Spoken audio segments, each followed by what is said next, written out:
SSC পরীক্ষা আমরা খুব ভালো মতো কন্ডাক্ট করতে পেরেছি এবং সেই ধারাবাহিকতায় আমরা এইচএসসি পরীক্ষা আজকে থেকে আমাদের শুরু হলো।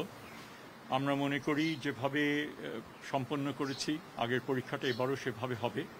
চ্যালেঞ্জ অনেক এবং অতীতের যে আমাদের যে সমস্ত অভিজ্ঞতা ছিল, প্রশ্নপত্র ফাঁস থেকে শুরু করে অন্যান্য সমস্যাদি ছিল, সেগুলো থেকে আমরা শিক্ষা লাভ করে যেভাবে এসএসসিটা করেছি এইচএসসিটাও আমরা সেভাবে অর্গানাইজ করতে চেষ্টা করছি।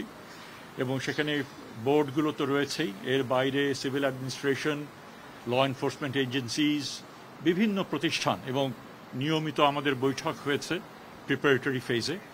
এবং সেই প্রেক্ষিতেই আজকে হচ্ছে একটা উল্লেখযোগ্য দিন যেখানে পরীক্ষাটা শুরু হচ্ছে।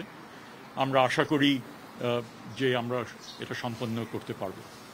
এখানে মোট 12,51,000 পরীক্ষার্থী পরীক্ষা দিচ্ছেন এবং 2,800 সেন্টারে এই পরীক্ষাটা হচ্ছে এবং এই পরীক্ষার্থীরা মূলত 9,300 প্রতিষ্ঠান থেকে তারা পার্টিসিপেট করছেন এই ক্ষেত্রে।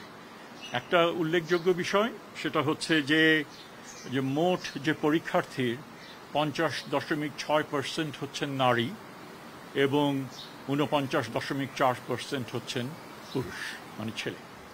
সো এই আমরা আশা করি, বারবার করে বলছি, আমাদের জানা মতে আমাদের তেমন ত্রুটি ছিল না। আমরা চেষ্টা করেছি ভালো মতো যেন হয় এবং আমরা আশা করি যে আমরা ভালো মতো এটা সম্পন্ন করতে পারব এবং দ্রুততম সময়ের মধ্যে রেজাল্ট সেটাও আমরা পাবলিশ করতে পারব। পরবর্তীকালে আরও কি করা যাবে সেগুলো নিয়ে আমরা ভাবব। কিন্তু সমস্যা যেটা হচ্ছে যে যেহেতু ব্যবস্থাগুলো অতীতের থেকে ইমপ্রুভ করেছে, তারপরেও সমস্যা থাকছে।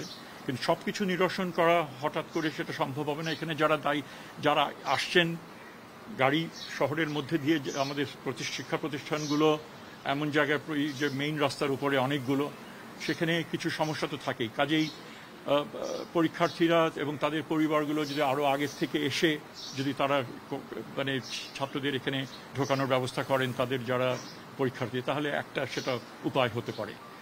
আর এটাই, মানে এখানে এগুলো নিয়েই আমাদের কাজ করতে হবে।